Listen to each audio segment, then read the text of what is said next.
اللہ کی محبت جب تک انسان ٹوٹتا نہیں ہے اس میں عاجزی نہیں آتی ہے۔ دل میں نور تبھی آتا ہے جب وہ ٹوٹتا ہے۔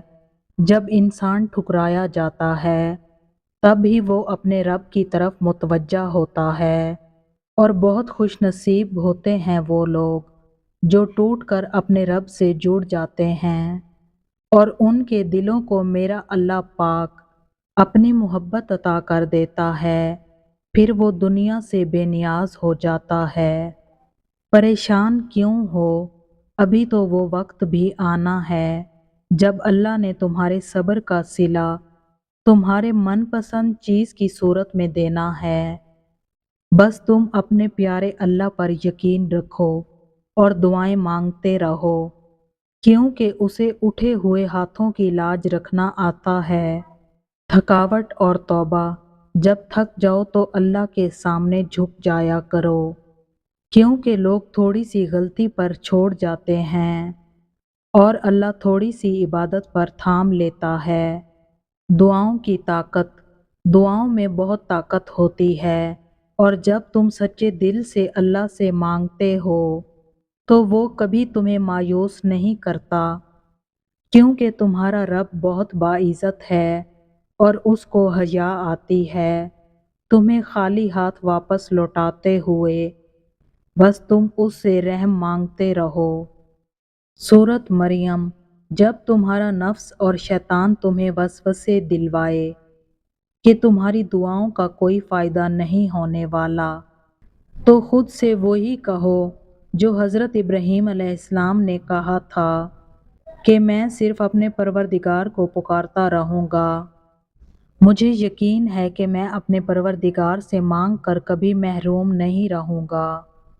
زندگی اور موت، موت کا کوئی وقت مقرر نہیں، ابھی بھی وقت ہے۔ اپنے گناہوں سے توبہ کر لو اور لوٹ آؤ اللہ کی طرف۔ نماز، یقین کرو نماز پڑھنے لگ جاؤ، اللہ تمہاری ساری مشکلیں حل کر دے گا۔ شکر، اللہ کا شکر ادا کرنے والا کبھی مایوس نہیں ہوتا۔ صبر کا میٹھا پھل، فکر نہ کریں صبر کریں، اللہ آپ کو وہ مقام دے گا جو ابھی تک ناممکن ہے۔ دعا، یہ اتنی خوبصورت دعا ہے کہ دل چاہتا ہے کہ بار بار دعا دوں۔ اللہ تعالیٰ آپ کو اتنا عطا فرمائے جتنی اس کی شان ہے، اور اتنی خطائیں معاف فرمائے جتنا وہ رحمان ہے، اور آزمائشوں سے اتنا محفوظ رکھے جتنا وہ مہربان ہے۔ دعاؤں کا اختیار، تمہارا مقدر تمہاری زندگی نہیں بناتا، تمہارا توکل تمہاری زندگی بناتا ہے۔ تمہارے پاس ابھی بھی دعا کا اختیار ہے، تمہاری کہانی ابھی ختم نہیں ہوئی۔ تمہیں دعاؤں کا توفیق ملنا ہی قبولیت کی سب سے بڑی دلیل ہے۔ تمہارا صبر گواہ ہے کہ تمہارے لیے کن فیکن لکھا جا چکا ہے، اور تمہارے صبر کا صلہ اب تمہیں مل کر رہے گا۔ دعاؤں پر یقین، جانتے ہو اللہ تمہیں بے بسی کے مقام پر کیوں لایا ہے؟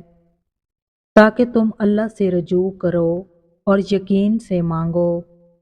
جب تم دعاؤں پر یقین رکھنا سیکھ جاؤ گے تو جو چیزیں تمہیں ابھی ناممکن لگ رہی ہیں اور جو چیز نصیب میں نہیں ہے وہ بھی تم یقین سے پا لو گے۔ کن، میری ہر بے بسی کا عالم تمہارے صرف ایک کن کا منتظر ہے یا اللہ۔ دعائیں اور نصیب، دعاؤں سے فوراً معجزے نہیں ہو جاتے، دعائیں آہستہ آہستہ تمہارے لیے اسباب بناتی ہیں اور پھر تمہیں اس مقام تک لے کر جاتی ہیں جہاں کسی کمی کی گنجائش ہی نہیں رہتی۔ تمہارے یقین کے سامنے تمہارا نصیب بھی گھٹنے ٹیک دیتا ہے اور اللہ کن فرما دیتا ہے، تمہیں من پسند سے ملوا دیتا ہے۔ قبولیت کی بہترین نشانی، تہجد تک پہنچنا تمہارا بے وجہ تو نہیں ہے، آخر کچھ تو ہے جو ممکن ہونے والا ہے۔ تمہاری دعاؤں کی قبولیت کی نشانی اس سے بہتر اور کیا ہو سکتی ہے؟